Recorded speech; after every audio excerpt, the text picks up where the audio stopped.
Hello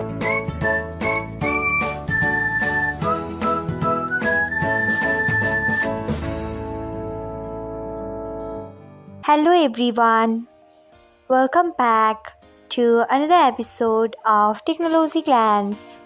Today, in this video, I'm going to guide you through how you can turn on new friend suggestion on Messenger.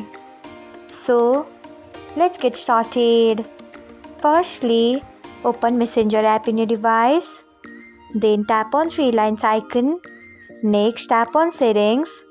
After that, scroll until you find notifications and sounds. Next, tap on it. Then you can see the option of new friend notifications. Turn on it by tapping on it.